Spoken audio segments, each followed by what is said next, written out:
ಓಂ ತದೇತತ್ಸಹಸ್ರಂ ತತ್ಸರ್ವಂ ತಸ್ಯ ಮೇನ್ನಂ ಮಿತ್ರಂ ದಕ್ಷಿಣಂ ತತ್ಸತ್ ಸಜಿತಿ ಪ್ರಾಣಃ ಪರೋಕ್ಷಪ್ರಿಯಾ ಇವ ಹಿ ದೇವಾಃ ಪರೋಕ್ಷಪ್ರಿಯಾ ಇವ ಹಿ ದೇವಾಃ.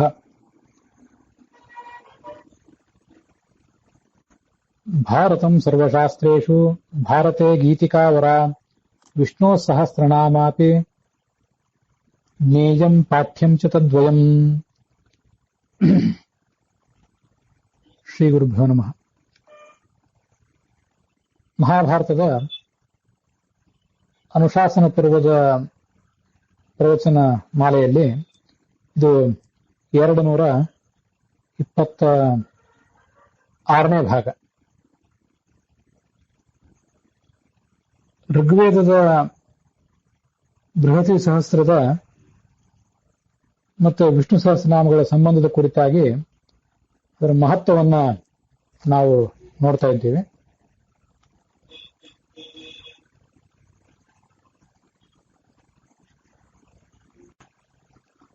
ಸ್ವಸ್ತ್ಯಸ್ತು ಸುತಾಂ ಅಶೇಷ ಸನ್ಮಂಗಲಾನಿ ಭವಂತು.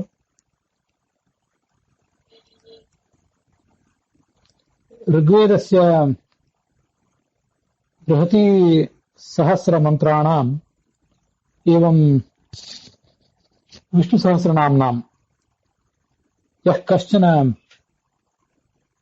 घनिष्ठः सम्बन्धः शास्त्रेषु वर्ण्यते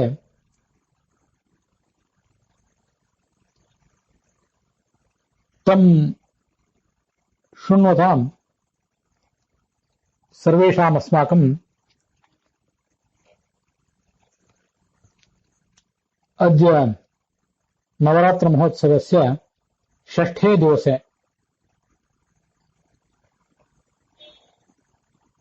भगवतः 4 रूपाणि 5 रूपाणि यथा ऐतरेय भाष्ये वर्णितानि तथा अस्माकं ಶ್ರವಣ ವಿಷಯಾಃ ಭವಂತಿ. ಭಗವಂತ ತನ್ನ ಅನಂತ ರೂಪಗಳಿಂದ ಈ ಜಗತ್ತನ್ನೆಲ್ಲ ತುಂಬಿದ್ದಾನೆ. ನಾವು ಅದನ್ನ ಕಳೆದ ದಿವಸ ನೋಡಿದ್ದೇವೆ. ಭಗವಂತನ 72,000 ರೂಪಗಳು, 72 ರೂಪಾಣಿ ಹಿ ರಮಾಪತೆ. ಅವು ಈ ಋಗ್ವೇದದ ಬೃಹತಿ ಸಹಸ್ರದ ಸ್ವರಗಳಲ್ಲಿ ಮತ್ತು ವ್ಯಂಜನಗಳಲ್ಲಿವೆ. ಅವು ನಾಡಿಗಳಲ್ಲಿಯೂ ಕೂಡ ಇವೆ.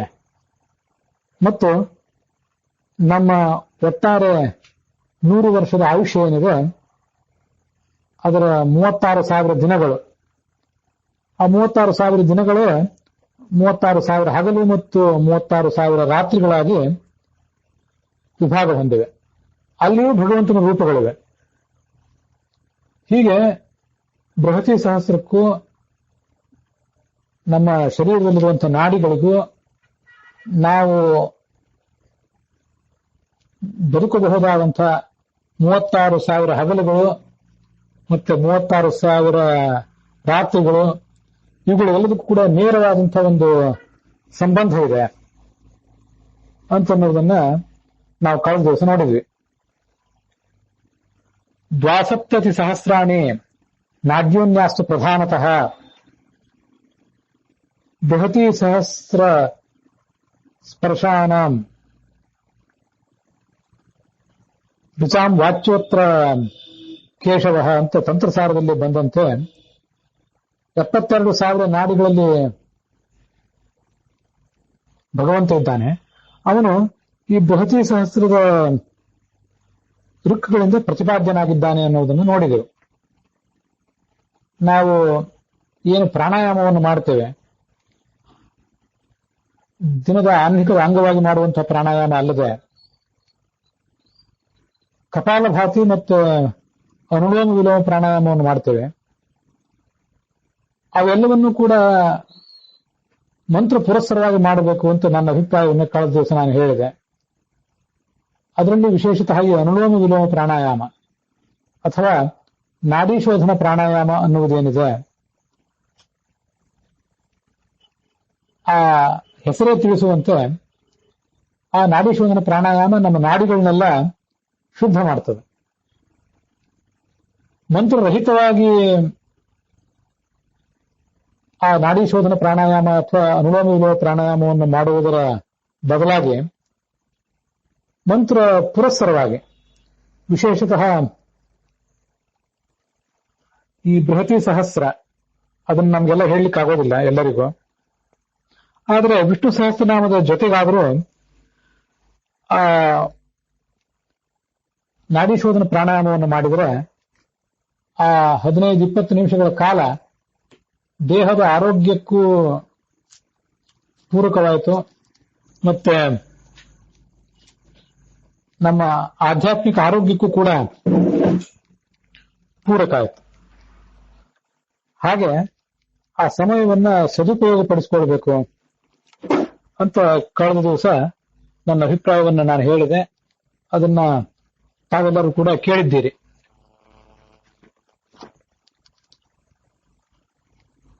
ಆರೋಗ್ಯಕ್ಕೆ ಸಂಬಂಧಪಟ್ಟಂತೆ ಈ ವಿಷ್ಣು ಸಹಸ್ರನಾಮ, ಬೃಹತಿ ಸಹಸ್ರಗಳು, ಇದರ ಬೇರೆ ಬೇರೆ ಕೆಲವು ಉಲ್ಲೇಖಗಳು, ಬೇರೆ ಬೇರೆ ಅಂಶಗಳನ್ನ ನಾವೀಗ ಇವತ್ತು ನೋಡಬೇಕಾಗಿದೆ.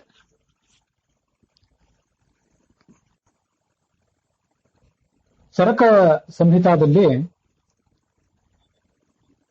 ಈ ಜ್ವರ ಚಿಕಿತ್ಸಾ ಆ ಒಂದು ಪ್ರಸಂಗದಲ್ಲಿ ವಿಷ್ಣು ಸಹಸ್ರಮೂರ್ಧಾನಂ ಚರಾಚರ ಪತಿಂ ವಿಭುಂ ಸ್ತುವನ್ ನಾಮ ಸಹಸ್ರೇಣ ಜ್ವರಾನ್ ಸರ್ವಾನ್ ವ್ಯಪೋಹತಿ ಅಂತ ಒಂದು ಶ್ಲೋಕವನ್ನ ಚರಕರು ಹೇಳ್ತಾರೆ. ಅದು 311ನೇ ಶ್ಲೋಕ.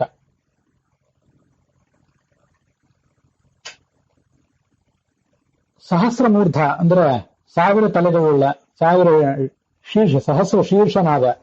ಸಹಸ್ರ ಅನ್ನುವುದು ಅನಂತಕ್ಕೆ ಸಂಕೇತ ಅನ್ನೋದನ್ನು ನಾವು ಈ ಹಿಂದೆ ನೋಡಿದ್ದೇವೆ. ಆದ್ರಿಂದ ಅನಂತ ಶೀರ್ಷಕನಾದ, ಚರಾಚರ ಚಲಿಸುವ ಪ್ರಾಣಿಗಳು, ಚಲಿಸದ ವಸ್ತುಗಳು, ಚಲಿಸದ ಪ್ರಾಣಿಗಳು ಎಲ್ಲದಕ್ಕೂ ಒಡೆಯನಾದ, ವಿಭು ಎಲ್ಲ ಕಡೆ ವ್ಯಾಪ್ತನಾದ ಭಗವಂತನನ್ನ, ಆ ವಿಷ್ಣುವನ್ನ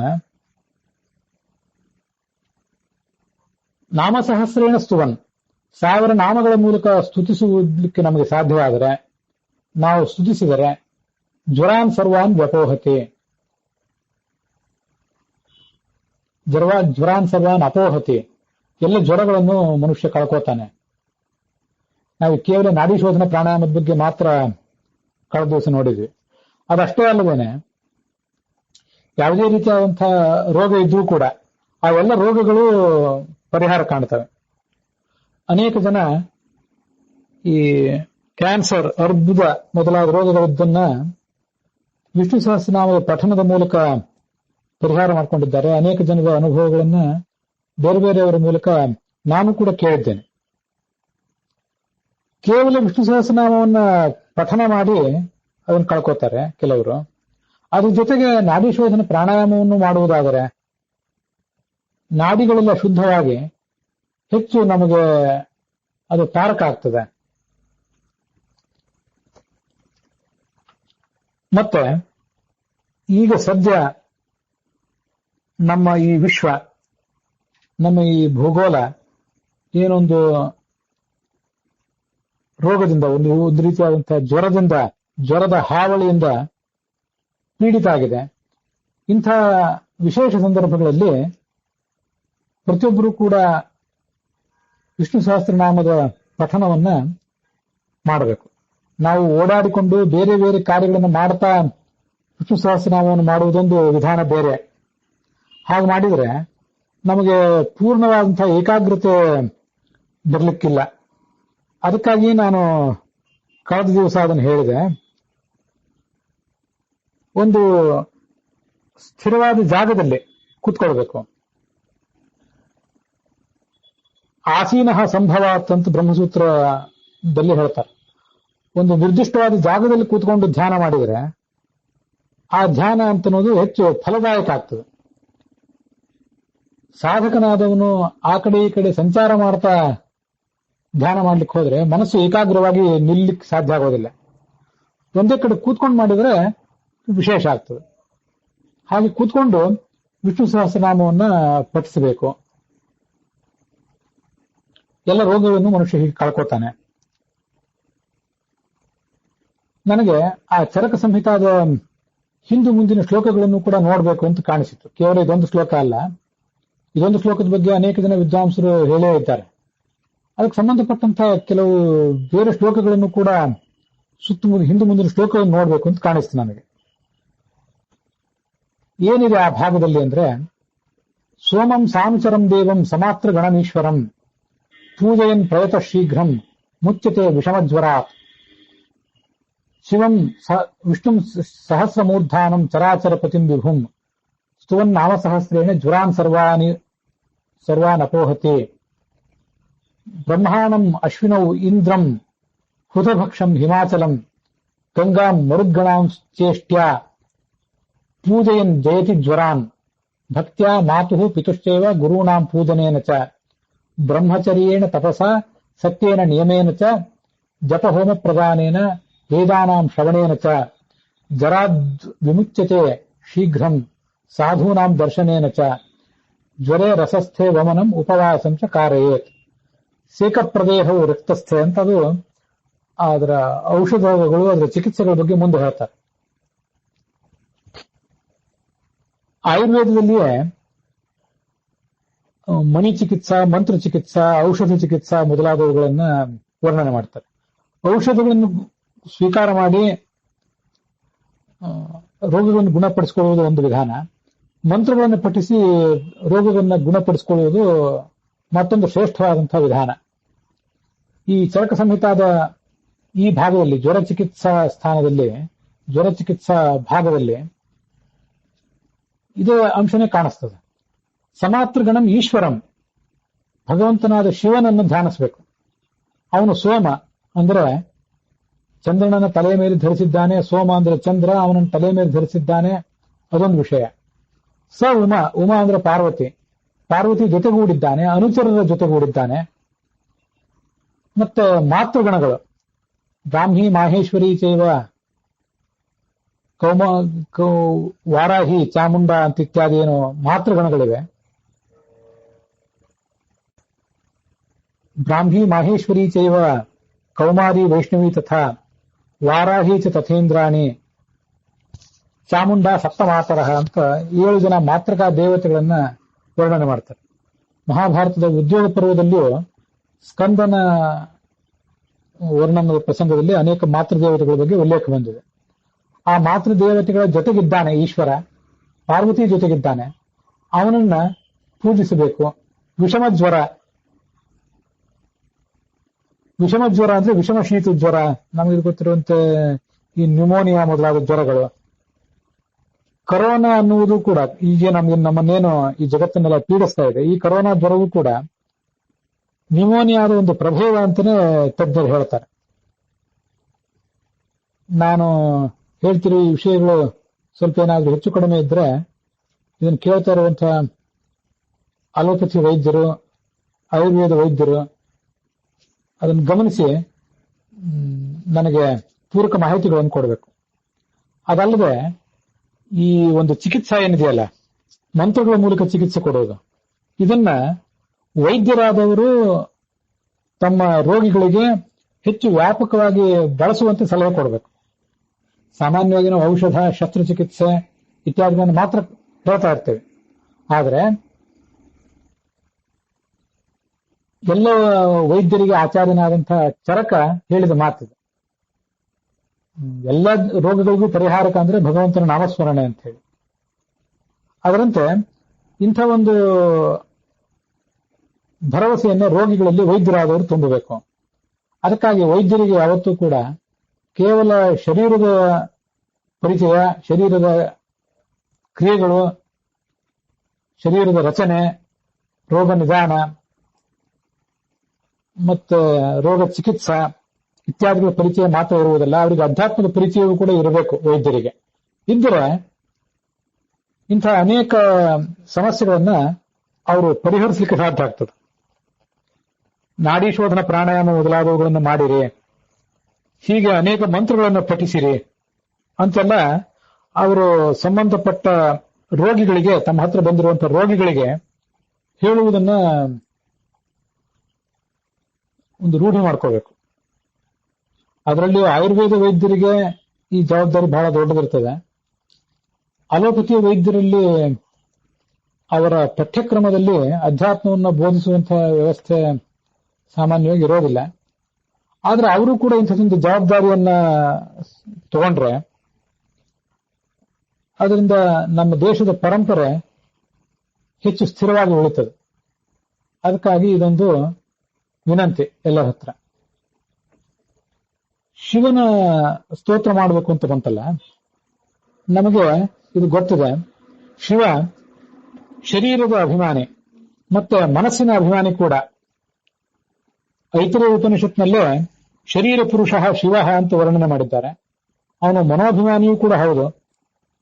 ಮನೋಭಿಮಾನಿನೋ ವೀಂದ್ರಶೇಷಾಸ್ತ್ರಯೋಪಿತು, ಮನೋಭಿಮಾನಿನೋ ರುದ್ರ ವೀಂದ್ರಶೇಷಾಸ್ತ್ರಯೋಪಿತು ಅಂತ ಕಾಟಕ ಭಾಷ್ಯದಲ್ಲಿ ಹೇಳುವಂತೆ ಮನೋಭಿಮಾನಿಯೂ ಹೌದು, ಅವನು ದೇಹಾಭಿಮಾನಿಯೂ ಹೌದು.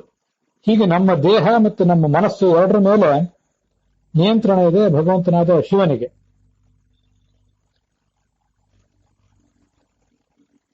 ಮತ್ತೆ ಅವನನ್ನ ಯಜುರ್ವೇದದ ರುದ್ರಾಧ್ಯಾಯ ಅಧ್ಯವೋಚದಸಿ ವಕ್ತ ಪ್ರಥಮೋ ದೈವ್ಯೋ ಭಿಷಕ್ ಅಂತ ವರ್ಣನೆ ಮಾಡಿದೆ. ಅವನು ದೇವ ವೈದ್ಯ ಅಂತ. ಪ್ರಥಮ ದೈವ್ಯ ಭಿಷಕ್. ಅಶ್ವಿನಿ ದೇವತೆಗಳು ಅವರು ದೇವ ವೈದ್ಯರೇ, ಆದ್ರೆ ಅವರಿಗಿಂತ ಮುಂಚಿನ ದೇವ ವೈದ್ಯ ಅಂದ್ರೆ ಈ ಶಿವನೇ ಆಗಿದ್ದಾನೆ.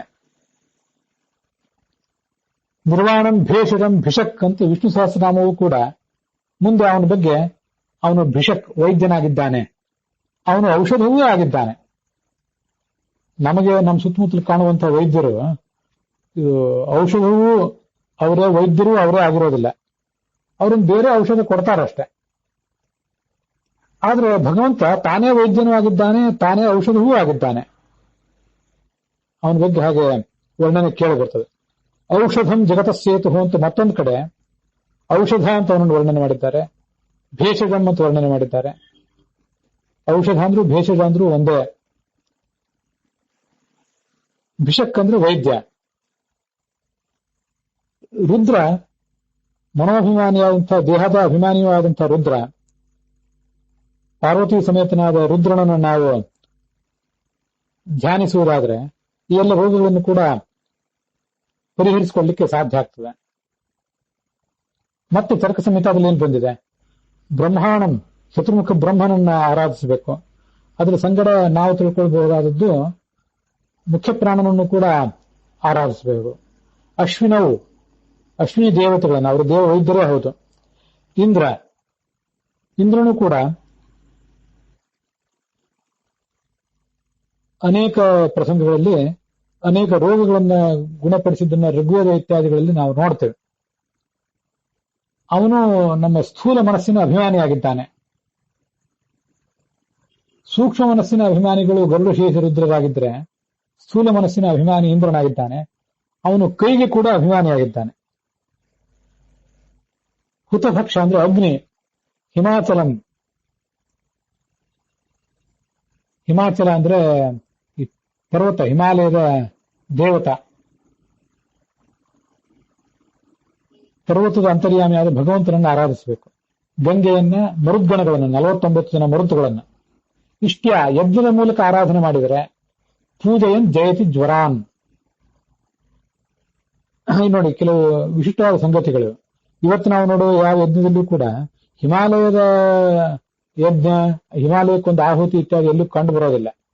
ಅಶ್ವಿನಿ ದೇವತೆಗಳು, ಇಂದ್ರ, ಅಗ್ನಿ ಇವರಿಗೆಲ್ಲ ಆಹುತಿ ಕಂಡು ಬರ್ತದೆ. ಆದ್ರೆ ಗಂಗೆ, ಹಿಮಾಲಯ ಅವರಿಗೆ ಆಹುತಿಯನ್ನು ನಾವು ಎಲ್ಲಿ ಕೊಡ್ತೇವೆ? ಯಾವ್ದಾದ್ರು ಕೆಲವು ವಿಶಿಷ್ಟವಾದ ಯಜ್ಞಗಳು, ಹೋಮಗಳು ಇದ್ದಿರಬೇಕು ರೋಗ ಪರಿಹಾರಕ್ಕಾಗಿ. ಇಷ್ಟ್ಯಾ ಪೂಜೆಯನ್ನು ಜಯತಿ ಜ್ವರಾನ್, ಎಲ್ಲ ರೋಗಗಳನ್ನು ಕಳ್ಕೊತಾನೆ ಸಾಧಕ. ಅದಲ್ಲದೆ ತಾಯಿಯ, ತಂದೆಯ, ಗುರುಗಳ ಪೂಜಾ ಮಾಡಬೇಕು. ಯಾವತ್ತು ಶುದ್ಧವಾದ ಬ್ರಹ್ಮಚರ್ಯದಿಂದ ಇರಬೇಕು. ಅನ್ಯಾರೀಡಾದಂಥ ಮನುಷ್ಯ ಬ್ರಹ್ಮಚರ್ಯದಿಂದ ಇರಬಹುದು. ವಿವಾಹ ಮಾಡಿಕೊಂಡ ಬಳಿಕವೂ ಕೂಡ ಸ್ತ್ರೀಯರು ಪತಿ ಪತ್ನಿ ನಿಷ್ಠರಾಗಿರುವ ಮೂಲಕ ಬ್ರಹ್ಮಚರ್ಯದಿಂದ ಬದುಕಬಹುದು. ತಪಸ್ಸು, ಸತ್ಯ, ನಿಯಮಗಳು, ಅನೇಕ ವ್ರತಗಳು, ಜಪ, ಮಂತ್ರಗಳು ಜಪ, ಹೋಮ ಅಂದ್ರೆ ಯಜ್ಞಗಳು, ಪ್ರದಾನ ಅಂದ್ರೆ ದಾನ, ಮತ್ತೆ ವೇದಾನಾಂ ಶ್ರವಣೇನ ಚ ಗಮನಿಸಬೇಕಾದ್ದು. ವೇದಗಳನ್ನು ಶ್ರವಣ ಮಾಡುವುದರ ಮೂಲಕನೇ ಅನೇಕ ರೋಗಗಳನ್ನು ಕಳ್ಕೋತೀವಿ ನಾವು ಅಂತ ಹೇಳ್ತಾರೆ. ವಿಶೇಷತಃ ಋಗ್ವೇದದ ಈ ಭಾಗವಾದಂತಹ ಬೃಹತಿ ಸಹಸ್ರದ ಶ್ರವಣದಿಂದ. ದುರಾದ್ವಿಮುಚ್ಯತೆ ಸಾಧೂನಾಂ ದರ್ಶನೇನ ಚ, ಸಾಧು ಸತ್ಪುರುಷರ ದರ್ಶನವನ್ನು ಕೂಡ ಮಾಡಬೇಕು ರೋಗಾದಿಗಳಿದ್ದಾಗ. ಆವಾಗಲೂ ರೋಗಗಳನ್ನು ಕಳ್ಕೋತಾರೆ ಅಂತ ಆ ಚರಕದ ಆ ಭಾಗದಲ್ಲಿ, ಇದು ಜ್ವರ ಚಿಕಿತ್ಸಾದ ಭಾಗದಲ್ಲಿ ನಮಗೆ ಕಂಡು ಬಂದಿರುವಂತಹ ಸಂಗತಿಗಳು. 310ರಿಂದ 315ನೇ ಶ್ಲೋಕಗಳವರೆಗೆ ಸುಮಾರು 4-5 ಶ್ಲೋಕಗಳು ಅಲ್ಲಿ ಕಂಡು ಬರ್ತವೆ. ಇಲ್ಲಿ ಶಿವನ ಬಗ್ಗೆ ಬಂತು, ಅಗ್ನಿಯ ಬಗ್ಗೆ ಇತ್ಯಾದಿಗಳೆಲ್ಲ ಬಗ್ಗೆ ಬಂದಿದೆ.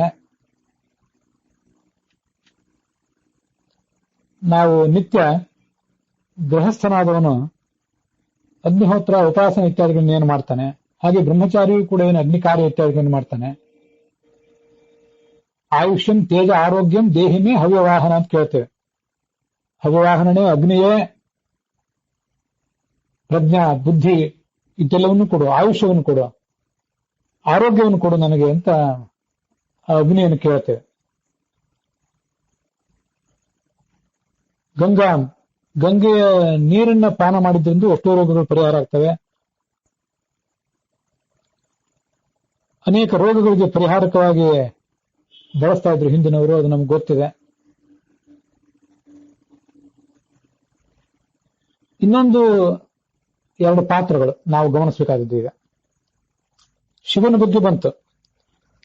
ಅದಾದ ಬಳಿಕ ಇರುವಂತಹ ಒಂದು ದೇವತಾ ಅಂದ್ರೆ ಈ ಸ್ವಯಂಭುವ ಮನು.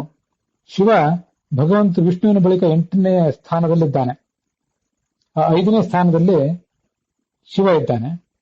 10ನೇ ಕಕ್ಷಾದಲ್ಲಿ ಸ್ವಯಂಭುವ ಮನು ಇದ್ದಾನೆ. ಈ ಸ್ವಯಂಭುವ ಮನು ಇದರಲ್ಲಿ ಈ ಬೃಹತಿ ಸಹಸ್ರದಲ್ಲಿ ಬರುವಂತಹ ಕೆಲವು ಅಕ್ಷರಗಳಿಗೆ ನಿಯಾಮಕ ಅಂತ ಅನ್ನೋದನ್ನ ನಾವು ನೋಡಿದ್ವಿ. ನಮ್ಮ ಶರೀರದ ಅಭಿಮಾನಿಯಾದಂತಹ ಎಲ್ಲ ಜೀವರ ಶರೀರದ ಅಭಿಮಾನಿಯಾದಂತಹ ಸ್ವಯಂಭುವ ಮನು ಎಲ್ಲ ವ್ಯಂಜನಗಳಿಗೆ, ಹಲ ಅಕ್ಷರಗಳಿಗೆ ಅಭಿಮಾನಿಯಾಗಿದ್ದಾನೆ ಅನ್ನೋದನ್ನು ಹಿಂದೆ ನೋಡಿದ್ದೇವೆ. ಅವನ ಅಂತರ್ಗತನಾದ ಭಗವಂತನನ್ನು ಸ್ತುತಿಸಬೇಕು, ಯಾಕೆಂದ್ರೆ ಆತನು ಕೂಡ ಶರೀರದ ಅಭಿಮಾನಿಯೇ. ಆದರೆ ಸ್ವಯಂಭುವ ಮನುವಿನ ಉಪಾಸನೆ, ಅವನ ಅಂತರ್ಗತನಾದ ಭಗವಂತನ ಉಪಾಸನೆ ಹೆಚ್ಚು ರೂಢಿಯಲ್ಲಿ ಬಂದಿಲ್ಲ. ಶಿವನ ಉಪಾಸನೆ ಅಂತಲೂ ಎಲ್ಲ ಕಂಡೇ ಕಾಣ್ತದೆ.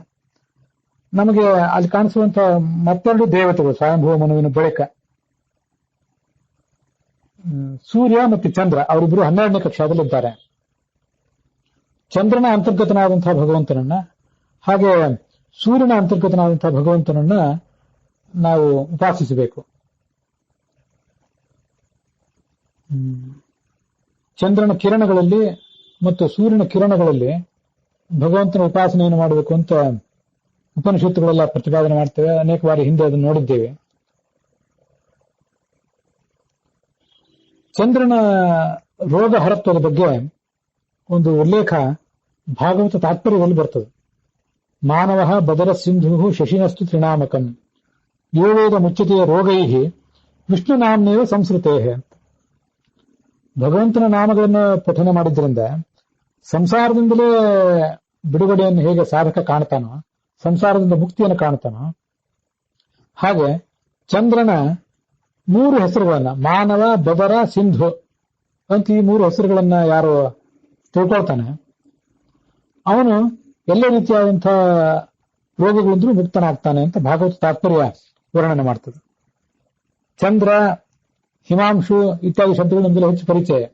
ಆಗ ಮಾನವ, ಬದರ, ಸಿಂಧು ಇವು ಚಂದ್ರನನ್ನು ಹೇಳ್ತವೆ.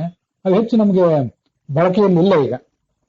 ಹೀಗೆ ಈ 3 ಶಬ್ದಗಳಿಂದ ವಾಚ್ಯನಾದ ಚಂದ್ರನ ಕಿರಣಗಳಲ್ಲಿ ಇರುವಂತಹ ಭಗವಂತನನ್ನ ಧ್ಯಾನಿಸುವಂತಹ ಪ್ರಯತ್ನ ಮಾಡಬೇಕು. ಆ ಚಂದ್ರ, ಸೂರ್ಯ ಮೊದಲಾದವರೆಲ್ಲ ನಮ್ಮ ಕಡೆಯಿಂದ ಯಜ್ಞ ಇತ್ಯಾದಿ ಕಾರ್ಯಗಳನ್ನು ಮಾಡಿಸುವಂಥವ್ರು.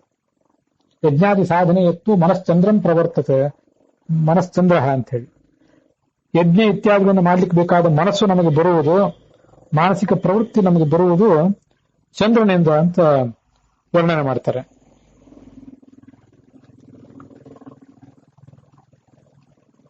ಮತ್ತೆ ಸೂರ್ಯನೂ ಕೂಡ ದೇಹದ ಅಭಿಮಾನಿ.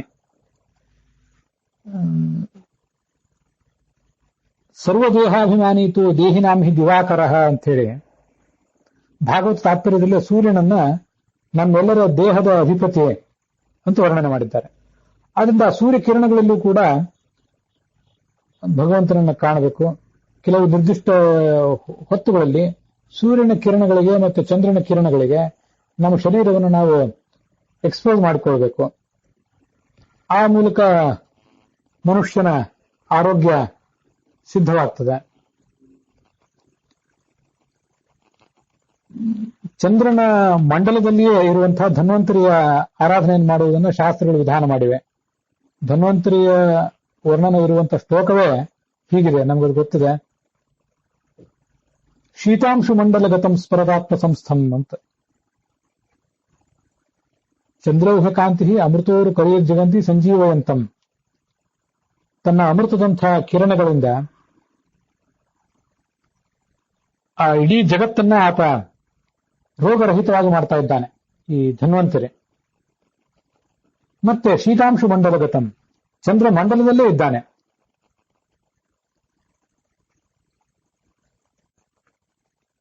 ಹೀಗೆ ಹಯಗ್ರೀವ, ಹಂಸ, ಧನ್ವಂತರಿ ಮೊದಲಾದವುಗಳ ಧ್ಯಾನವೆಲ್ಲ ಚಂದ್ರ ಮಂಡಲದಲ್ಲಿ ಆಗ್ತದೆ.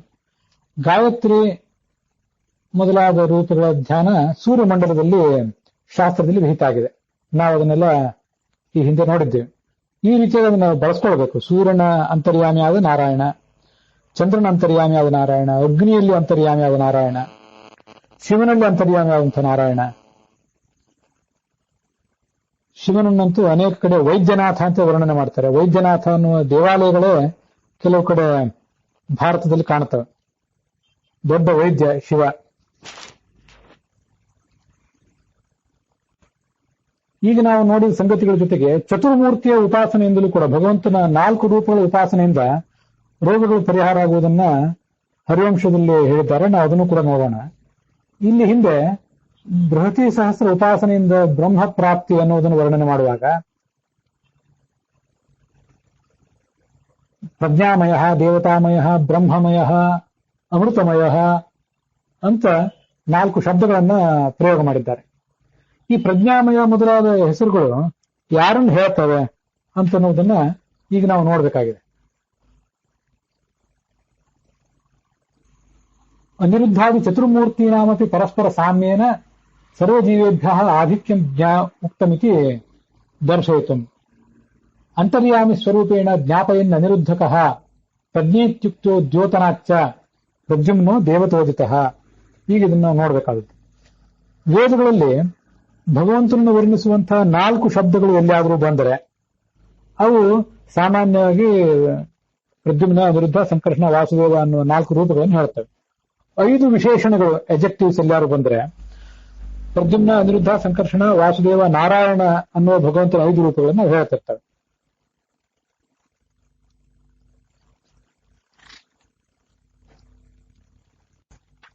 ಈಗ ಪ್ರಜ್ಞಾಮಯ ಅನ್ನೋ ಶಬ್ದದಿಂದ ಯಾರನ್ನು ಹೇಳ್ತಾರೆ ಅದು ನೋಡೋಣ. ಅನಿರುದ್ಧನನ್ನ ಹೇಳ್ತದಂತೆ. ಯಾಕೆಂದ್ರೆ ಅಂತರ್ಯಾಮಿಯಾಗಿದ್ದು, ನಮ್ಮೊಳಗೆ ಅಂತರ್ಯಾಮಿಯಾಗಿದ್ದು ನಮಗೆ ಜ್ಞಾನ ಕೊಡುವಂಥವನು. ಅಂತರ್ಯಾಮಿ ಸ್ವರೂಪೇಣ ಜ್ಞಾಪಯನ್ ಅನಿರುದ್ಧಕಃ. ಆದ್ರಿಂದ ಅನಿರುದ್ಧನನ್ನೇ ಪ್ರಜ್ಞಾ ಅಂತ ಹೇಳ್ತಾರೆ. ನಮಗೆ ಪ್ರಕಾಶವನ್ನು ಕೊಡುವಂಥ ದೇವತ ಅವನು ಪ್ರದ್ಯುಮ್ನ ಆಗಿದ್ದಾನೆ. ಪ್ರದ್ಯುಮ್ನ ರೂಪ ನಮಗೆ ಪ್ರಕಾಶವನ್ನು ಕೊಡುವಂಥದ್ದು. ಅವನನ್ನೇ ದೇವತ ಅಂತ ಹೇಳ್ತಾರೆ. ಅದು ಪ್ರಕಾಶವನ್ನು ಕೊಡುವುದಂದ್ರೆ ಏನು? ಇದು ನಮ್ಗೆ ಗೊತ್ತಿದೆ. ಪ್ರಜ್ಞಾ ಅಂದ್ರೆ ಸಾಮಾನ್ಯವಾಗಿ ಶಾಸ್ತ್ರವನ್ನು ಅಧ್ಯಯನ ಮಾಡಿದ್ದರಿಂದ ನಮ್ಮಲ್ಲಿ ಇರುವಂತಹ ಒಂದು ಜ್ಞಾನಕ್ಕೆ ಪ್ರಜ್ಞಾ, ನಾವು ಬರುವಂತಹ ಜ್ಞಾನಕ್ಕೆ ಪ್ರಜ್ಞಾ ಅಂತಾರೆ. ದ್ಯೋತನ ಅಂದ್ರೆ ಹೊಳೆಯೋದು. ಇದ್ದಕ್ಕಿದ್ದಂತೆ ಯಾವುದೋ ಒಂದು ಶಾಸ್ತ್ರದ ಸಮಸ್ಯೆಯನ್ನ ನಾವು ಹೇಗೆ ಬಗೆಹರಿಸುವುದು ಅಂತ ಆಲೋಚನೆ ಮಾಡ್ತಾ ಕೂತಿದ್ದಾಗ ಇದ್ದಕ್ಕಿದ್ದಂತೆ ಒಂದು ಇನ್ಸ್ಪಿರೇಷನ್, ನಮಗೆ ಇಂಟ್ಯೂಷನ್ ಮೂಲಕ ಬರುವಂತಹ ಒಂದು ಸಂಗತಿ, ತಿಳಿಯುವಂತಹ ಒಂದು ಸಂಗತಿ ಏನಿರ್ತದೆ, ಇನ್ಸ್ಪಿರೇಷನ್, ಇಂಟ್ಯೂಷನ್ ಇದ್ರೆ ನಾನು ಸುಮ್ಮನೆ ಶಬ್ದವನ್ನು ಹೇಳಿದೆ ಅಷ್ಟೇ. ವಿಷಯ ಇದ್ದಕ್ಕಿದ್ದಂತೆ ಹೊಳೆಯುವುದು ಪುಸ್ತಕದಲ್ಲಿ ಇಲ್ಲದೇ ಇರಬಹುದು, ಆದ್ರೆ ಗಾಢವಾಗಿ ಆಲೋಚನೆಯಲ್ಲಿ ಮಗ್ನನಾದಂತಹ ಸಾಧಕನಿಗೆ ಆ ವಿಷಯ ಹೊಳೆಯುವುದು ಯಾರಿಂದ? ಪ್ರಕಾಶಕ್ಕೆ ಬರುವುದು, ದ್ಯೋತನಾಗುವುದು ಯಾರಿಂದ? ಪ್ರದ್ಯುಮ್ನಿಂದ. ಅದನಿಗೆ ದೇವತಾ ಅಂತ ಕರೀತಾರೆ. ದೇವತಾ ಅಂದ್ರೆ ದ್ಯೋತನ ಮಾಡುವುದರಿಂದಲೇ ಆ ವಿಷಯವನ್ನು ಹೊಳೆಸುವುದು ಕೆಲಸ ಈ ಪ್ರದ್ಯುಮ್ನಂದು. ಈ 4 ರೂಪಗಳು ಜ್ಞಾನಕ್ಕೆ ಸಂಬಂಧಪಟ್ಟದ್ದೇ ಆಗಿವೆ. ಈ ಸಂಕರ್ಷಣ ಅಮೃತ ಅಂತ ಕರೆಸ್ಕೊಂಡಿದ್ದಾನೆ. ಯಾಕೆ ಅಮೃತ ಅಂತ ಕರೆಸ್ಕೊಂಡಿದ್ದಾನೆ? ಅವನನ್ನು ಅಮೃತಮಯ ಅಂತ ಹೇಳ್ತಾರೆ. ಅದು ಯಾಕೆ ಅಂತಂದ್ರೆ, ಅಮ ಅಂದ್ರೆ ಶಾಸ್ತ್ರ. ಅಮಂ ಕರೋತಿ ಯತ್ ಶಾಸ್ತ್ರಂ ಮೃತಂ ಸ್ವಸ್ಮಿನ್ ಪುನಃ ಪುನಃ. ಅಮ ಅಂದ್ರೆ ಮಿತಿ ಇಲ್ಲದ ಅಸಂಖ್ಯವಾದ ಶಾಸ್ತ್ರ ರಾಶಿ. ಅದೆಲ್ಲವೂ ಕೂಡ ಋತ ಅಂದ್ರೆ ತನ್ನನ್ನೇ ಹೇಳುವಂಥದ್ದು, ಕೇವಲ ತನ್ನನ್ನು ವರ್ಣನೆ ಮಾಡುವಂಥ ಒಂದು ಸಾಹಿತ್ಯ ರಾಶಿ ಅದು. ಇದನ್ನ ನಮಗೆ ತಿಳಿಸುವವನು ಯಾರು? ಸಂಕರ್ಷಣನೇ ತಿಳಿಸ್ಬೇಕು. ಇದು ನೋಡಿ, ಅಮೃತ ಶಾಶ್ವತ ಸ್ಥಾನ ಅಂತ ಹೇಳಿ ವಿಷ್ಣು ಸಹಸ್ರನಾಮದಲ್ಲಿ ಅಮೃತ ಅನ್ನೋ ಒಂದು ಶಬ್ದ ಬಂದಿದೆ. ಅದರ ವ್ಯಾಖ್ಯಾನ ಈಗ ಆಗಿ ಹೋಗ್ತದೆ ನಮಗೆ. ವಿಷ್ಣು ಸಹಸ್ರನಾಮದ ಪ್ರವಚನ ಇನ್ನೂ ಪ್ರಾರಂಭ ಆಗಲಿಲ್ಲ, ಆದ್ರೆ ಅಲ್ಲಿರುವ ಅನೇಕ ಶಬ್ದಗಳು ವ್ಯಾಖ್ಯಾನ ಆಗಿದೆ. ಅಮೃತ ಅಂದ್ರೆ ಈ ಅರ್ಥ. ಶಾಸ್ತ್ರದ ಎಲ್ಲ ಭಾಗಗಳಿಂದಲೂ ಒಂದೊಂದು ಅಕ್ಷರದಿಂದಲೂ ಅವನೇ ಪ್ರತಿಪಾದ್ಯ ಅಂತ ಅದರ ಅರ್ಥ.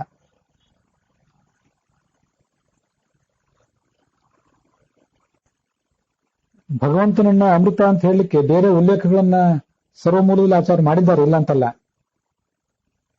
ಅತಿರೋಹಿತ ವಿಜ್ಞಾನಾತ್ ವಾಯುರಪ್ಯ ಅಮೃತ ಸ್ಮೃತಃ. ಈ ಪ್ರಾಣದೇವನಿಗೆ ಪ್ರಳಯ ಕಾಲದಲ್ಲೂ ಜ್ಞಾನ ನಾಶ ಆಗುವುದಿಲ್ಲ, ಆದ್ರಿಂದ ಅವನನ್ನು ಅಮೃತ ಅಂತ ಹೇಳ್ತಾರೆ ಅಂತ ಹೇಳಿದ್ದಾರೆ, ಇಲ್ಲ ಅಂತಲ್ಲ. ಆದ್ರೆ ಮುಖ್ಯ ಅಮೃತ ಯಾರು? ಪರಮಾತ್ಮನೇ ಮುಖ್ಯ ಅಮೃತನಾಗಿದ್ದಾನೆ. ಮುಖ್ಯಾಮೃತ ಸ್ವಯಂ ರಾಮ ಪರಮಾತ್ಮ ಸನಾತನಃ ಅಂತ ಐತರೇಯ ಉಪನಿಷತ್ ಭಾಷ್ಯ, ಈಶಾವಾಸ್ಯ ಉಪನಿಷತ್ ಭಾಷ್ಯದಲ್ಲಿ ಪರಮಾತ್ಮನೇ ಮುಖ್ಯವಾಗಿ ಅಮೃತ, ಪ್ರಾಣದೇವ ಆ ಬಳಿಕ ಅಮೃತ ಅಂತ ವರ್ಣನೆ ಮಾಡಿದ್ದಾರೆ. ನಾಶವಾಗದಿರುವ ಜ್ಞಾನವಿರುವವನು, ಅವನ ತಿಳುವಳಿಕೆಗೆ, ಅವನ ಜ್ಞಾನಕ್ಕೆಂದೂ ಲೋಪ ಇಲ್ಲ ಅಂತ ಅದರ ಅರ್ಥ. ಇದೊಂದು ವಿಶಿಷ್ಟವಾದ ಅರ್ಥ ಇಲ್ಲಿ ನಾವು ನೋಡ್ತಾ ಇರುವಂಥದ್ದು. ಅಮೃತ ಅಂದ್ರೆ ನಿತ್ಯ ಅಂತಲೂ ಒಂದು ಅರ್ಥ ಇದೆ.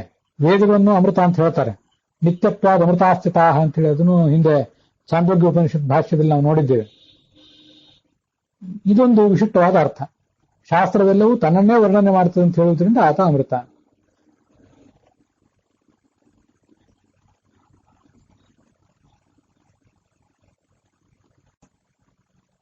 ವಾಸುದೇವ ಬ್ರಹ್ಮ ಅಂತ ಕರೆಸ್ಕೊಂಡಿದ್ದಾನೆ. ಆ ವಾಸುದೇವನನ್ನು ಬ್ರಹ್ಮ ಅಂತ ಯಾಕೆ ಹೇಳ್ತಾರೆ ಅಂದ್ರೆ, ಜೀವನನ್ನ ಬ್ರಹ್ಮನನ್ನಾಗಿ ಮಾಡ್ತಾನ ಅವನು. ಬ್ರಹ್ಮಾಣಿ ಜೀವಾ ಸರ್ವೇಪಿ ಅಂತ ಹಿಂದೆ ನಾವು ನೋಡಿದ್ದೇವೆ. ನಾವೆಲ್ಲರೂ ಬ್ರಹ್ಮರೇ, ಪರಮಾತ್ಮ ಮಾತ್ರ ಬ್ರಹ್ಮ ಅಲ್ಲ, ನಾವು ಬ್ರಹ್ಮರೇ. ನಮ್ಮೆಲ್ಲರನ್ನು ನಮ್ಮ ಯೋಗ್ಯತೆಗೆ ತಕ್ಕಂತೆ ಸಾಧನೆ ಮಾಡಿಸಿ ನಮ್ಮನ್ನು ಬ್ರಹ್ಮರನ್ನಾಗಿ ಮಾಡುವವನು ಈ ಒಬ್ಬ ಪರಮಾತ್ಮ. ಅವನೇ ವಾಸುದೇವ ಅಂತ ಶಬ್ದದಿಂದ ವಾಚ್ಯನಾಗಿದ್ದಾನೆ. ವಾಸುದೇವನೇ ಬ್ರಹ್ಮಣಾತ್ ಬ್ರಹ್ಮ ಏವಮೇಕೋಪಿ ಭಗವಾನ್ ಚತುರ್ಧ ಸಮುದೀರಿತ ಇದು ಚಾತುರಾತ್ಮ್ಯ. ಚಾತುರಾತ್ಮ್ಯ ಅನ್ನುವ ಗ್ರಂಥದಲ್ಲಿ ಅಂದ್ರೆ ಭಗವಂತನ 4 ಸ್ವರೂಪಗಳು ಅದನ್ನು ವರ್ಣನೆ ಮಾಡುವಂತಹ ಒಂದು ಗ್ರಂಥ ಅದು, ಅಲ್ಲಿ ಹೇಳಿದ್ದಾರೆ. ಈಗ ನಮಗೆ ಹರಿವಂಶದಲ್ಲಿ ನಾವು ಹಿಂದೆ ನೋಡಿದಂತಹ ಒಂದು ಶ್ಲೋಕ ನೆನಪಿಗೆ ಬರಬೇಕು. ಆದ್ಯಂತವಂತಃ ಕವಯಃ ಪುರಾಣಾಃ ಸೂಕ್ಷ್ಮ ಬೃಹಂತೋಪ್ಯನುಶಾಸಿತಾರಃ ಸರ್ವಾನ್ ಜ್ವರಾನ್ ಘ್ರಂತು ಮಮಾನಿರುದ್ಧ ಪ್ರದ್ಯುಮ್ನ ಸಂಕರ್ಷಣ ವಾಸುದೇವಾಹ. ನಾವೀಗಿಲ್ಲಿ ಬೃಹತಿ ಸಹಸ್ರದ ವರ್ಣನೆ ಕುರಿತಾಗಿಯೂ ಕೂಡ 4 ರೂಪಗಳನ್ನು ನೋಡಿದೆವು. 4 ರೂಪಗಳ ಮಹತ್ವ ಏನಿದೆ? ಎಲ್ಲ ಜ್ವರಗಳನ್ನ, ರೋಗಗಳನ್ನು ಪರಿಹಾರ ಮಾಡುವ ಶಕ್ತಿ 4 ರೂಪಗಳ ಸ್ಮರಣೆಗಿದೆ ಅಂತ ಅದರ ತಾತ್ಪರ್ಯ.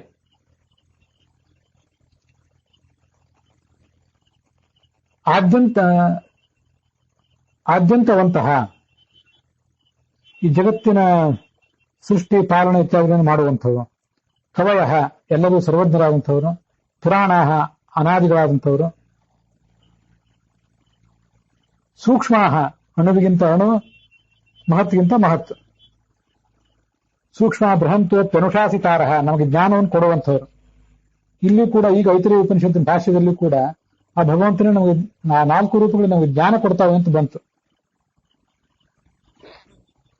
ಸೂಕ್ಷ್ಮ ಬೃಹಂತೋಪ್ಯನುಶಾಸಿತಾರಃ ಸರ್ವಾನ್ ಜ್ವರಾನ್ ಗೃಹಂತೋ ಮಮಾನಿರುದ್ಧ ಅನಿರುದ್ಧ ಪ್ರದ್ಯುಮ್ನ ಸಂಕರ್ಷಣ ವಾಸುದೇವಾಹ, ಈ 4 ರೂಪಗಳು ನಮಗೆ ಎಲ್ಲ ಜ್ವರಗಳನ್ನು ಪರಿಹರಿಸಲಿ ಅಂತ ಕೇಳಿಕೊಂಡಂತ ಒಂದು ಪ್ರಸಂಗ ಅದು. ಈ ಶ್ಲೋಕವನ್ನ ನಾನು ಹಿಂದೆನೆ ಹೇಳಿದ್ದೆ ತಮಗೆಲ್ಲರಿಗೂ ಕೂಡ. ಜ್ವರದ ಪರಿಹಾರಕ್ಕಾಗಿ, ಬಾಧೆಗಳ ಪರಿಹಾರಕ್ಕಾಗಿ ಈ ಇಂಥ ಒಂದು ಪ್ರಾರ್ಥನೆಯನ್ನ ಆ ಚತುರ್ಮೂರ್ತಿಯಾದ ಭಗವಂತನನ್ನು ಪ್ರಾರ್ಥಿಸಬೇಕು ಅಂತ. ಛಾಂದೋಗ್ಯೋಪನಿಷತ್ತಿನ 8ನೇ ಅಧ್ಯಾಯದ 6ನೇ ಖಂಡದಲ್ಲಿ ಅಥ ಯಾಹ ಏತಾಹ ಹೃದಯಸ್ಯ ನಾಡ್ಯಃ ತಾಹ ಪಿಂಗಲಸ್ಯ ಅನಿಮ್ನಃ ತಿಷ್ಠಂತಿ ಶುಕ್ಲಸ್ಯ ನೀಲಸ್ಯ ಪೀತಸ್ಯ ಲೋಹಿತಸ್ಯೇತಿ ಅಸೌವಾವ ಆದಿತ್ಯಃ ಪಿಂಗಲಃ ಏಷ ಶುಕ್ಲಃ ಏಷ ನೀಲಃ ಏಷ ಪೀತಃ ಏಷ ಲೋಹಿತಃ ಅಂತ ಉಪನಿಷತ್ತಿನ ಭಾಗ. ಆ ಉಪನಿಷತ್ತಿನ ಭಾಷ್ಯದಲ್ಲಿ ಸಯೇಷ ಹೃದಯ ನಾಡೀಷು ಪಂಚರೂಪ ಪ್ರತಿಷ್ಠಿತ ಅಂತ ಆಚಾರ್ಯರು 5 ರೂಪದ ಭಗವಂತನ ಬಗ್ಗೆ ವರ್ಣನೆ ಮಾಡಿದ್ದಾರೆ. ಹೃತ್ಕಮಲದ ನಾಡಿಗಳಲ್ಲಿ ಭಗವಂತ 5 ರೂಪಗಳಿಂದ ಇದ್ದಾನೆ. 5 ರೂಪಗಳಿಂದ 5 ನಾಡಿಗಳಲ್ಲಿ ಇದ್ದಾನೆ. ಮುಖ್ಯವಾಗಿ 5 ನಾಡಿಗಳಿವೆ. ಸುಷುಮ್ನಾ ನಾಡಿಯಲ್ಲಿ ನಾರಾಯಣ ಎಂಬ ರೂಪ ಇದೆ. ಅದು ಕೆಂಬಣ್ಣದ ರೂಪ, ಹೃದಯದ ಮಧ್ಯಭಾಗದಲ್ಲಿ ಅದಿದೆ. ನಾಂದಿನಿ ಅಂತ ಒಂದು ನಾಡಿ. ಶುಕ್ಲಂತು ವಾಸುದೇವಾಖ್ಯಂ ನಾಂದಿನ್ಯಾಂ ಅಗ್ರತಃ ಸ್ಥಿತಂ. ನಾಂದಿನಿ ಅನ್ನುವ ನಾಡಿಯಲ್ಲಿ ವಾಸುದೇವ ಎಂಬ ರೂಪ, ಅದು ಶುಕ್ಲ ವರ್ಣದಿಂದ ಇದೆ, ಹೃದಯದ ಬಲಭಾಗದಲ್ಲಿದೆ. ಪಿಂಗಲ ಎಂಬ ನಾಡಿ, ಅದರಲ್ಲಿ ಸಂಕರ್ಷಣ ಎಂಬ ರೂಪ, ಅದು ಕೆಂಪು ಮತ್ತು ಕಪ್ಪು ಅದರ ಮಿಶ್ರ ವರ್ಣದ್ದಿದೆ. ಪಿಂಗಲ ಅಂತ ಒಂದು ಬಣ್ಣದ ವರ್ಣನೆ ಮಾಡ್ತಾರೆ. ಹೃದಯದ ಹಿಂಭಾಗದಲ್ಲಿದೆ ಅದು. ವಜ್ರಿಕಾ ಅಂತ ನಾಡಿ, ಅದು ಪ್ರದ್ಯುಮ್ನ ರೂಪ, ಅದು ಬಂಗಾರದ ವರ್ಣ. ಪೀತಂ ಪ್ರದ್ಯುಮ್ನ ನಾಮಕಂ, ಸುವರ್ಣದ ವರ್ಣ ಇದೆ, ಅದು ಹೃದಯದ ಎಡಭಾಗದಲ್ಲಿದೆ. ಇಡ ಅಂತ ಮತ್ತೊಂದು ನಾಡಿ, ಅದು ಅನಿರ್ಧ ರೂಪ, ಅಲ್ಲಿದೆ, ಅದು ನೀಲವರ್ಣದ್ದು, ಹೃದಯದ ಮುಂಭಾಗದಲ್ಲಿದೆ ಅಂತ ಇಷ್ಟು 5 ರೂಪಗಳನ್ನು ವರ್ಣನೆ ಮಾಡಿದ್ದಾರೆ. 5 ರೂಪಗಳಿಂದ ಕೂಡಿದ ಭಗವಂತ ನಮ್ಮ 5 ನಾಡಿಗಳಲ್ಲಿ ಇದ್ದಾನೆ. ಮತ್ತೆ ಸೂರ್ಯನಲ್ಲೂ ಕೂಡ ಅವನಿದ್ದಾನೆ. ನಾಡಿಗಳಲ್ಲಿ ಹೀಗಿರುವ ಭಗವಂತನನ್ನ, ಈ 5 ರೂಪದ ಭಗವಂತನನ್ನ ನಾವು ಛಾಂದೋಗ್ಯ ಉಪನಿಷತ್ತಿನ ಈ ಶ್ಲೋಕಗಳು ಅಥವಾ ವಿಷ್ಣು ಸಹಸ್ರನಾಮ ಅಥವಾ ಬೃಹತಿ ಸಹಸ್ರದ ಮಂತ್ರಗಳು ಈ ಮೂಲಕ ಸ್ತುತಿಸುವುದಾದರೆ ಆ ನಾಡಿಗಳೆಲ್ಲ ಶುದ್ಧ ಆಗ್ತವೆ. ಅದಕ್ಕಾಗಿ ಈ ವಿಷಯಗಳನ್ನು ಹೇಳಿದೆ. ನಾವು ಕಳೆದ ದಿವಸ ತಂತ್ರಸಾರದ 4ನೇ ಅಧ್ಯಾಯದ 154ನೇ ಶ್ಲೋಕ ನೋಡಿದ್ವಲ್ಲ. ಇಡಾಚ ಪಿಂಗಲಾಚೈವ ವಜ್ರಿಕಾ ಧಾರಣೈ ತಥಾ ಅಂತ. ಸುಷುಮ್ನಾಯ ಚತುರ್ದಿಕ್ಷು ವಜ್ರಿಕಾದ್ಯಾಸು ತತ್ರ ಚ ಚತುರ್ಮೂರ್ತಿ ಸ ಭಗವಾನ್ ಹೃದಯೇ ಸಂವ್ಯವಸ್ಥಿತ.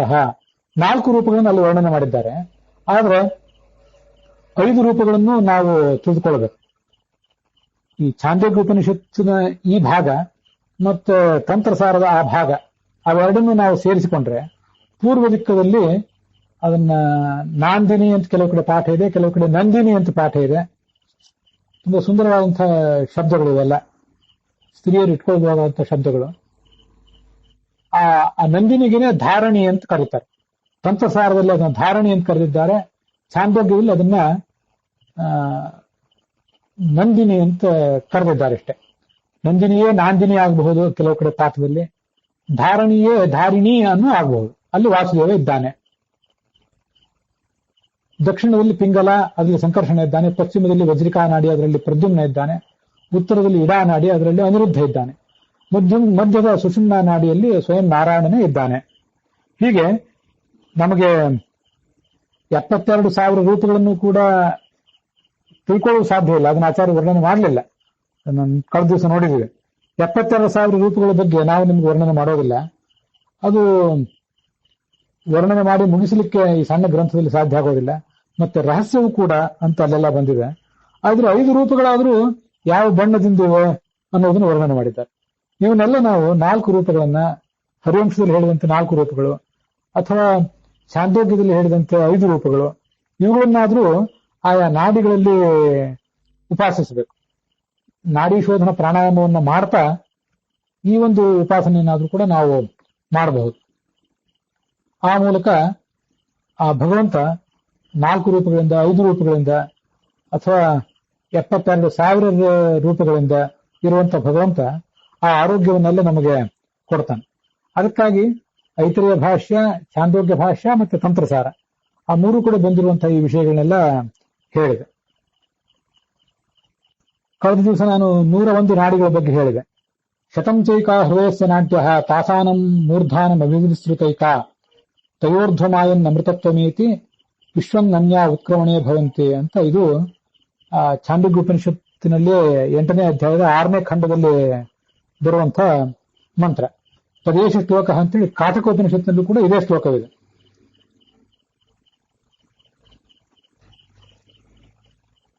ಈ ನಾಡಿಗಳು ಇವೆಲ್ಲ ಸ್ಥೂಲ ದೃಷ್ಟಿ ಗೋಚರ ಆಗುವಂಥವಲ್ಲ, ಸೂಕ್ಷ್ಮವಾದಂತಹ ಸಂಗತಿಗಳು, ಸೂಕ್ಷ್ಮ ಪ್ರಪಂಚದಲ್ಲಿ ಕಾಣಿಸುವಂತಹ ಸಂಗತಿಗಳು. ಹೃದಯದಲ್ಲಿ 101 ನಾಡಿಗಳಿವೆ. ಅವುಗಳಲ್ಲಿ ಒಂದಾದದ್ದು ನಡುವಿನದ್ದು ಈ ಸುಷುಮ್ನ. ಅದು ನಮ್ಮ ಶಿರಸ್ ಮೂರ್ಧಾದವರೆಗಿದೆ. ಆ ನಾಡಿಯ ಮೂಲಕ ಹೋಗುವವನೇ ಮುಕ್ತಿಗೆ ಹೋಗ್ತಾನೆ, ಅಮೃತತ್ವಮೇತಿ. ಉಳಿದ ನಾಡಿಗಳ ಮೂಲಕ ಹೋದರೆ ಅದರಿಂದ ಆತ ಬೇರೆ ಲೋಕಗಳಿಗೆ ಹೋಗ್ತಾನೆ, ಆ ಸಾಧಕ ಅಂತ ಹೀಗೆ ವರ್ಣನೆ ಮಾಡಿದ್ದಾರೆ. ನಾಡಿಗಳು 101 ಆಗಲಿ ಅಥವಾ 5 ಆಗಲಿ, ಅವೆಲ್ಲವೂ ಕೂಡ ಆ ಅನೇಕ ನಾಡಿಗಳೆಲ್ಲ ಅದರಲ್ಲೇ ಸೇರ್ಕೊಂಡ್ಬಿಟ್ಟಿವೆ. ಅದರಲ್ಲಿರುವಂತಹ ಭಗವಂತನನ್ನ ಹೀಗೆ ನಾವು ಧ್ಯಾನಿಸಬೇಕು.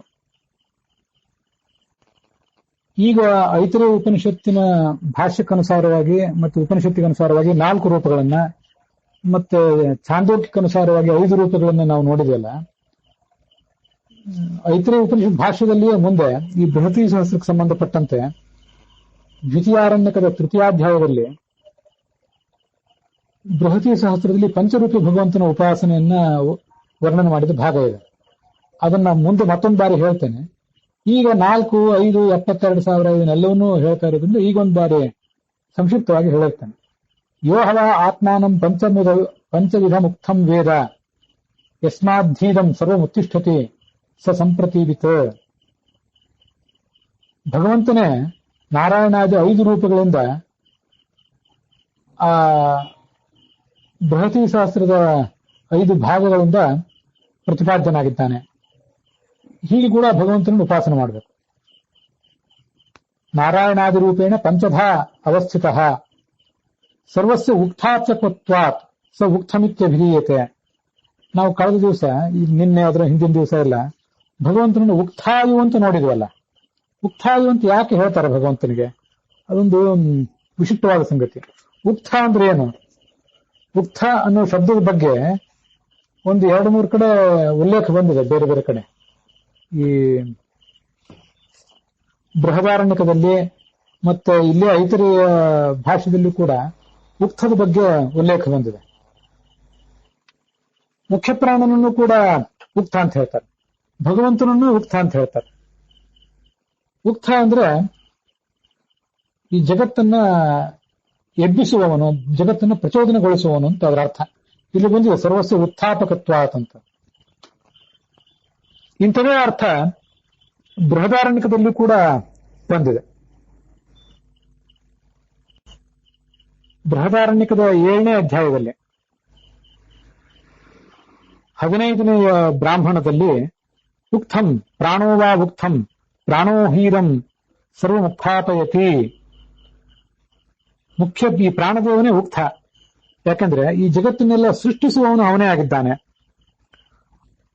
ಈ ಜಗತ್ತನ್ನು ಸೃಷ್ಟಿಸಿ ಪ್ರತಿಯೊಂದು ಈ ಜಗತ್ತಿನ ಜಡ ಚೇತನಗಳೆಲ್ಲವೂ ಕೂಡ ತಮ್ಮ ತಮ್ಮ ಕ್ರಿಯೆಗಳನ್ನು ಮಾಡುವಂತೆ ಮಾಡಿದವನು ಅವನೇ ಆಗಿದ್ದಾನೆ. ಅದಕ್ಕಾಗಿ ಅವನನ್ನ ಉಕ್ತ ಅಂತ ಹೀಗೆ ವರ್ಣನೆ ಮಾಡ್ತಾರೆ. ಮುಖ್ಯ ಪ್ರಾಣನೇ ಉಕ್ತ, ಮತ್ತೆ ಭಗವಂತನು ಕೂಡ ಉಕ್ತ. ನಾವು ಈಗಲೇ ನೋಡ್ತಾ ಇದ್ದೀವಿ ಐತರೇಯ ಭಾಷ್ಯದಲ್ಲಿ.